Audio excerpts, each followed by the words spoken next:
ಎಲ್ಲರಿಗೂ ನಮಸ್ಕಾರಗಳು. ಕೆಎಲ್ಇ ಸಂಸ್ಥೆಯ ಶಿಕ್ಷಣ ಮಹಾವಿದ್ಯಾಲಯ ಅಂಕೋಲಾ ಬಿ.ಎಡ್ ಪ್ರಥಮ ವರ್ಷದ ಪ್ರಶಿಕ್ಷಣಾರ್ಥಿ ಶ್ರೀಲಕ್ಷ್ಮೀ ನಾಯ್ಕ. ಚಿಂತನ ಗುರಿ. ಪ್ರತಿಯೊಬ್ಬರಿಗೂ ಅವರ ಬದುಕನ್ನು ರೂಪಿಸಿಕೊಳ್ಳುವ ಸಾಮರ್ಥ್ಯ ಇದ್ದೇ ಇದೆ. ಗೊತ್ತು ಗುರಿಯಿಲ್ಲದೆ ಬದುಕು ಸಾಗುತ್ತಿದ್ದರೆ ಅದಕ್ಕೆ ವಿಧಿಯನ್ನು ದೂಷಿಸಿ ಪ್ರಯೋಜನವಿಲ್ಲ. ಅದರ ಹಿಂದಿರಬಹುದಾದ ದೌರ್ಬಲ್ಯಗಳನ್ನು ಗುರುತಿಸಿ ಯಶಸ್ಸಿಗೆ ಅಗತ್ಯವಾದ ಗುಣಗಳನ್ನು ಬೆಳೆಸಿಕೊಳ್ಳಬೇಕು. ಪ್ರತಿಯೊಬ್ಬನೂ ಒಂದು ಶಕ್ತಿ ಕೇಂದ್ರವಿದ್ದಂತೆ.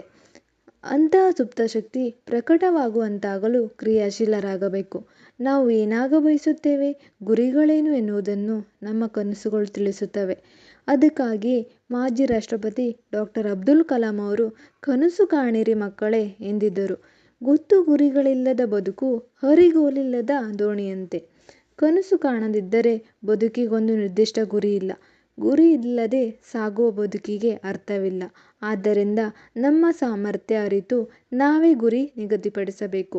ಜೀವನದಲ್ಲಿ ಪ್ರತಿಯೊಬ್ಬರೂ ಶಿಸ್ತು, ಸಹನೆ ಮತ್ತು ಆತ್ಮವಿಶ್ವಾಸವನ್ನು ಮೈಗೂಡಿಸಿಕೊಂಡಾಗ ಮಾತ್ರ ಗುರಿ ಸಾಧಿಸಲು ಸಾಧ್ಯ. ಗುರಿ ತಲುಪಲು ಏಕಾಗ್ರತೆ ಬಹಳ ಮುಖ್ಯ. ಸಿನಿಮಾವನ್ನು ಹೇಗೆ ತದೇಕ ಚಿತ್ತದಿಂದ ವೀಕ್ಷಿಸುತ್ತೇವೆಯೋ ಅದೇ ರೀತಿ ಮಾಡುವ ಎಲ್ಲ ಕೆಲಸಗಳಲ್ಲೂ ಶ್ರದ್ಧೆ, ಏಕಾಗ್ರತೆ ಇರಬೇಕು.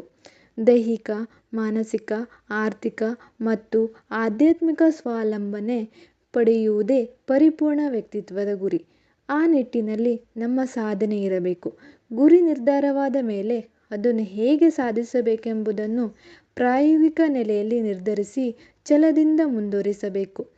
ಯಾವುದೇ ಗುರಿಯನ್ನು ಇದ್ದಕ್ಕಿದ್ದಂತೆ ಸಾಧಿಸಲು ಸಾಧ್ಯವಿಲ್ಲ.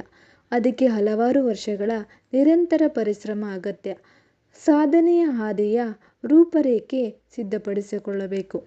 ಋಣಾತ್ಮಕ ಚಿಂತನೆ ಬಿಟ್ಟು ಕಲ್ಪನಾ ಶಕ್ತಿಯನ್ನು ಬಳಸಿಕೊಂಡು ಗುರಿಯನ್ನು ತಲುಪಿಯೇ ತಲುಪುತ್ತೇನೆ ಎಂದು ಪಣ ತೊಡಿ. ಆಗ ಸಾಧನೆ ಸುಲಭವಾಗುತ್ತದೆ. ಕಂಡ ಕನಸು ನನಸಾಗುವ ನಿರಂತರ ಪ್ರಯತ್ನ ಜಾರಿಯಲ್ಲಿದ್ದರೆ ಯಾವುದೇ ಸನ್ನಿವೇಶವೂ ನಿಮ್ಮನ್ನು ಗುರಿಯಿಂದ ವಿಮುಖರಾಗಿಸಲು ಸಾಧ್ಯವಿಲ್ಲ. ದಿನವೂ ನಿಮ್ಮಷ್ಟಕ್ಕೆ ನೀವೇ ಇದು ನನ್ನಿಂದ ಸಾಧ್ಯ ಎಂದು ಹೇಳಿಕೊಳ್ಳಿ.